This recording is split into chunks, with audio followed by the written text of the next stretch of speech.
We have our, thank you. So we have now our keynote speaker, Dr. Michele Conroy from Imperial College London. And she will talk about probing the dynamics of charge topologies with electron beam. Just a brief overview from Dr. Michele is a Royal Society University Research Fellow in the Department of Materials and at Imperial College London. She specialized in high resolution in situ STEM and EELs, and she worked at the Pacific Northwest National Laboratory as a TIM staff scientist before joining the University of Limerick as a Science Foundation Ireland Industry Research Fellow. In collaboration with analog devices, she investigated changes in physical and magnetic structure of ferromagnetic domain, wall-based devices by differential phase contrast STEM. So I will not elaborate more. I will, without further ado, I will leave the floor to Dr. Michele. Please share your screen and when you are ready. Thanks. Okay, just make, if everyone, can you see that? Yeah. Yeah, okay, and I'll put it in presentation mode just to make, is that okay? Yeah, great. Great, okay, thank you so much for the introduction. Also, thank you so much to the Royal Microscopy Society, more specifically the Early Career Researcher Committee as well for inviting me. So today I hope that I can convince you that we can use the STEM probe and not just avoid it for that, I guess some people think these are negative effects from the STEM probe. So there's lots of different reasons why there's a benefit to using a STEM probe, and more specifically an aberration corrected STEM probe, because if we're trying to analyze something at, let's say, the subatomic scale, what better way to do it than to probe it with something that is at that subatomic scale also. So today I'm going to talk about charge topologies, and what that basically means is, in this case, these are ferroelectric domain walls or vortexes, and the overarching naming of that is topologies. And I want to be able to switch them from a charged state, so let's say conducting or more insulating, to then a neutral state and back again, switching back and forth without ever harming the material itself. So we're truly trying to understand what is happening at that subatomic scale. So I started this research at the University of Limerick within the Burnell Institute, and Professor Ishi Bangert has her group there, her TEM group, and there's some talks this week as well with MMC from the group as well. So if anyone wants to check those out. And so a lot of the people in the group focus on in situ microscopy, again, not just using in situ holders, but also using the STEM probe to move different atoms around. And then also some examples of this. So doing liquid cell work and gas, heating and biasing. So this is where I started off doing this ferroelectric domain wall research. And then more recently, I've moved on to Imperial College London, and here we have a specialized setup. And if anyone has any interest in this, and I'll explain it in a second, please reach out. So we just got some of our microscopes set up and signed off last week, so we're very excited. So this is where we can make our samples, and let's say in a focused ion beam, the SEM, all under cryogenic if you want to, then transfer them to the TEM in this case, and then over to the atom probe as well. So you get this whole cohesive trying to understand what maybe in some material systems that have lighter elements, or something where that material, let's say that is lithium or hydrogen, would just evaporate out under normal conditions. So this is the new setup, and it's a 40% access to other EPSRC grant holders as well. So it truly is an open access thing. So again, contact me if you need any more information. So what I wanted to do to start off this talk was to talk about my career pathway, because mine is not necessarily the most direct. And I think sometimes we're told, I know I was told, oh, you need to do so many, let's say, postdocs, and you need to apply for certain grants, and if you don't do that, you might as well give up, and all this kind of negativity. but mine definitely wasn't the traditional direct route. So when I started my PhD in Ireland, we didn't have an aberration corrected TEM. So I did a lot of internships in different places. And then at the end of my PhD, I decided I really, really love TEM, and that's what I want to focus on. So I applied for a postdoc at Pacific Northwest National Lab, and that's over in Washington State. And why I liked doing my postdoc there was that I could completely focus on TEM and then really upskill myself in the microscopy techniques that I liked, that I was really interested in. And then after that, I was promoted to staff scientist. That's also a nice benefit of doing a postdoc at a national lab. There's always that kind of different route instead of going the academic route. And then I took a career break for family reasons and I moved back to Ireland. And I was very lucky that at that time that we got 2 aberration corrected microscopes, so one in Trinity College Dublin and one in the University of Limerick.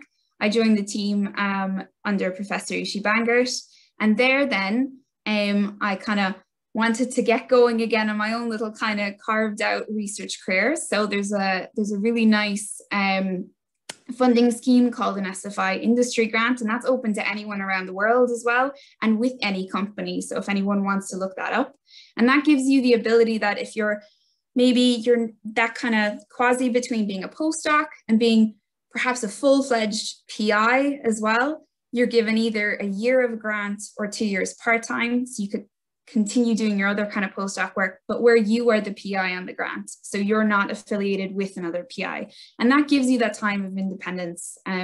That's how I felt anyway. And then what's nice is for me, I got to get into the world of magnetics as well, because I was so focused on all types of electronics, but really I had not gone into the magnetic field. So analog devices gave me that. And then I was able to look at real world devices and work with the R&D group and use aberration corrected microscopy to analyze some questions that the fab had that we couldn't have figured out because these devices really were there was only 1 or 2 atomic layers for the magnetic domain wall devices.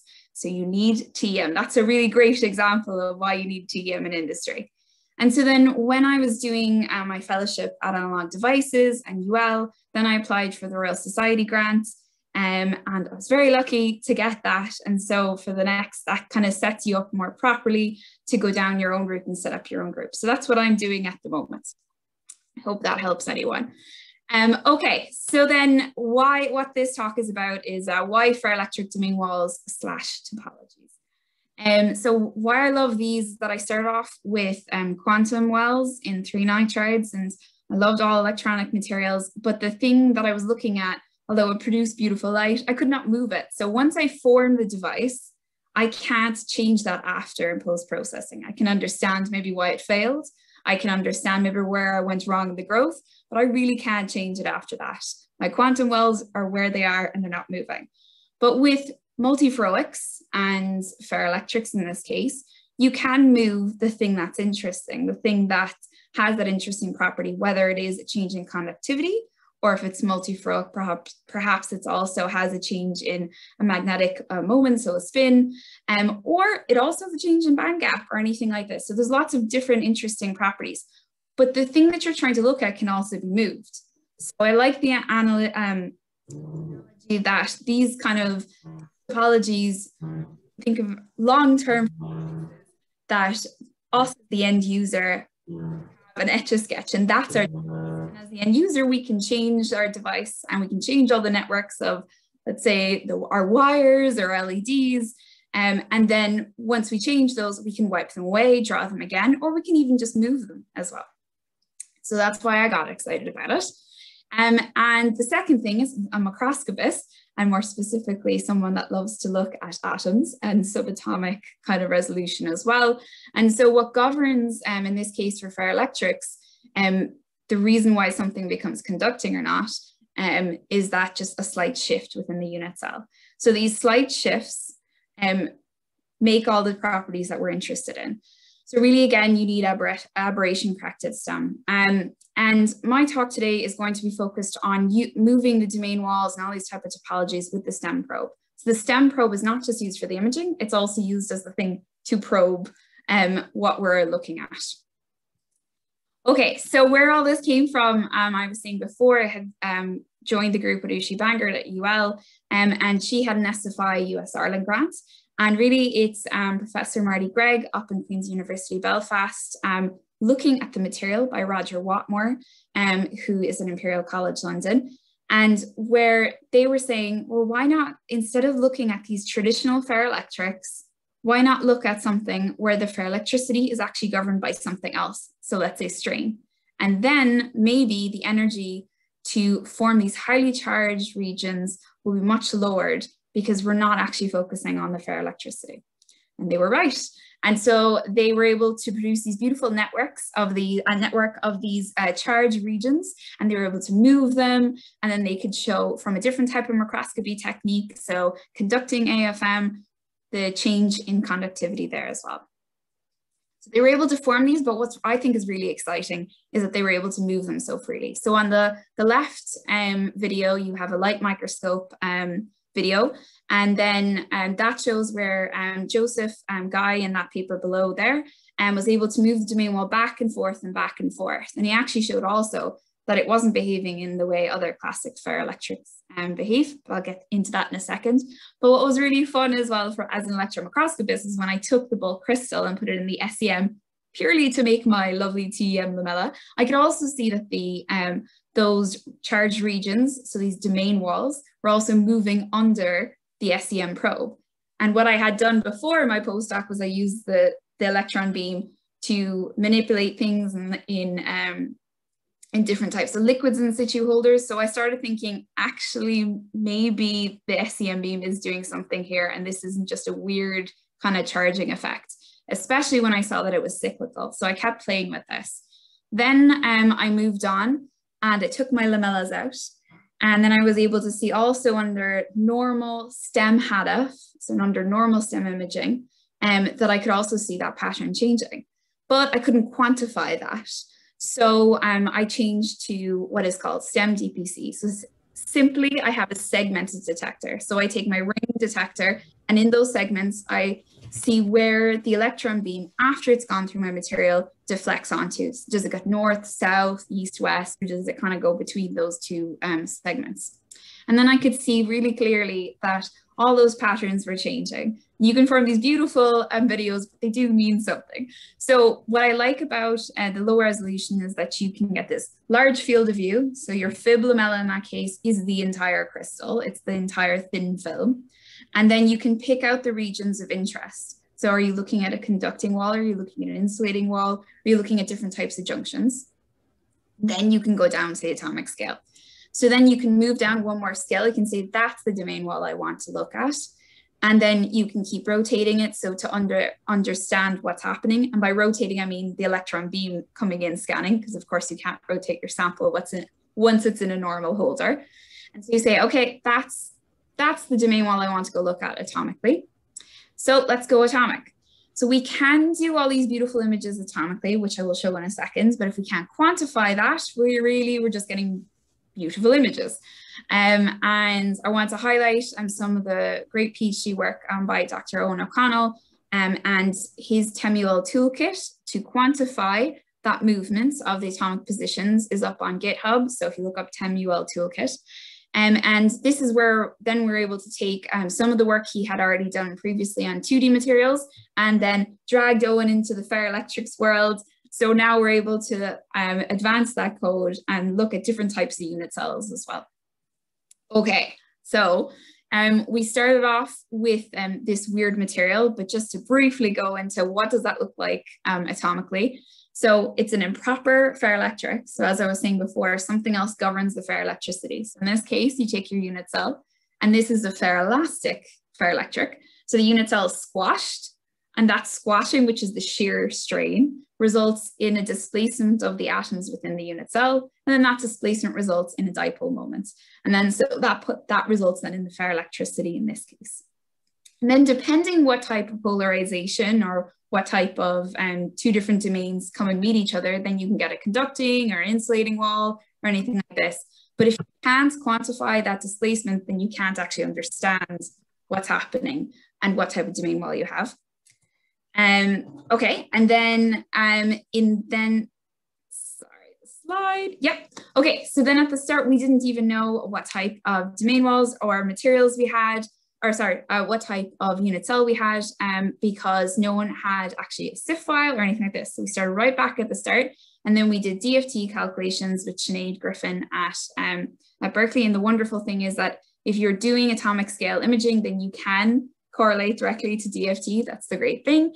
And she was able to tell me, if those atoms move in this direction, that's your polarization direction. So we worked together looking at the experiment, making a CIF file out of the XRD data, and then relating that back to what we're getting experimentally in the microscope. So luckily enough, in my case, it was the heavy elements that were governing the polarization. Thank goodness. So, okay, so then we get to the atomic scale. And so this is some of the work I was doing with Lewis Jones at TCD and Clive Downing at TCD. So this is where we started off looking at a charged domain wall and moving it back and forth into this kind of less charged state to charged state. And then we're able to then go in, make our domain wall more stable, and I can go into that in questions how I do that. And then we were able to actually image the charged domain walls themselves, and we're able to say how thick that wall is, how rough that wall is, what's happening there. We're able to do ABF imaging, so we could look at the lighter columns as well. I would say with this case, because it's a very complex unit cell, probably better long-term, and that's what we started doing, is doing IDPC imaging, just because it's picking up some of the lighter columns better, because it's boron and oxygen. And that was great. So now we can understand, okay, the charge wall is relating straight back to what we were hoping with theory. And then we can also do this. So this is another paper with Kalani, myself, and Ushi, where you don't always have to maybe go down to the atomic scale. As long as you get a nice FFT map, you can start mapping out your polarization with, depending, if you know the superlattice spots you need to look at, or the tetragonality, let's say, in some other types of ferroelectric materials. You don't always have to go to the atomic scale if you don't know what's happening at the start. And again, then we can clearly show that we can map this out, this kind of movement back and forth. So then going back to this, at the end of the day, it's still a ferroelastic, so we need to understand the strain. So we moved to 40 stem, and I'll briefly go through this because I'm probably talking too long. But in this case, why we did 40 stem was to look at the strain. And what I think is really exciting about this, and this is working with Colin Ofus at Lawrence Berkeley National Lab, and we were able to watch and quantify the shear strain change of different types of charge wall as they were moving. So I guess you could kind of say it's 5D stem, because you're also watching the time evolution as well of this. But what we could also analyze from this is that there's this long range reordering of the shear strain. So it really is the shear strain that's, in our case, governing these highly charged states that normally would energetically not be favorable. It's great that we could see that now. And then this is the last thing that I really wanted to highlight, because this is the thing I'm trying to push at the moment. We don't just move, let's say, domain walls around from this kind of state of 0, 1, 0, 1, charged, not charged, but also form different types of these really interesting topologies. So in this case, a vertex pattern. And again, so we go from two neutral walls, and then if I bring the domain wall, or if I bring the stem probe in a certain direction, I can form these completely highly charged vertex patterns. And I've also started showing I can form these like vortex patterns as well, depending on what direction you bring the stem probe in. So now we can start studying these kind of quantum entities that we couldn't really have done at that time resolution, at that spatial resolution before. It's not just this material, it's not just a once off. Across all these type of borosite materials, I'm able to move these topologies. So this is kind of a low mag image of the different domains moving around. But again, I've done this at atomic scale for 6 different types of borosites now. And hopefully it goes on to the next one. Yeah. And then we're also looking at different types of material systems completely. And actually a really interesting thing that we saw, hopefully in the slide before, a really interesting thing that we could see was that in these kind of classic systems, what we thought were classic domain walls actually were forming anti-ferroelectric domain walls. And if you don't have any experience in any of that, what's really cool is that at every single unit cell there's a flip in the polarization. But if we'd never been at that resolution, we would have never been able to see that because there was no other technique that we could use. And then that matched up perfectly with DFT, but DFT couldn't have predicted this because no one knew that type of domain wall even existed. So this is where a TM was really needed. So the summary of highlights, the effective electron beam can be used, not just avoided. And this is in lots of other different types of applications. But I think heading into more quantum research, it really can be utilized.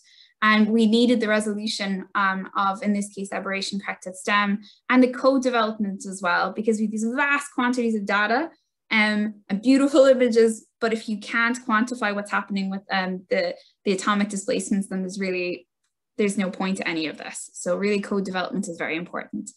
And of course, you can do all this in situ biasing and heating as well. On top of that, not just using the STEM probe, and that's what we're also doing. And also we're using eels. So doing all this in the dynamics, so switching on and off, and then trying to see if there's any change in the band structure, band gap, and everything like that. So the acknowledgements, because I wouldn't be able to do this obviously all by myself. And I just wanted to thank our Colin Office and Jim Siston at Berkeley National Lab, and also Sinead Griffin, because without theory, we have lovely experimental data, but we need to back that up and also work properly collaboratively together.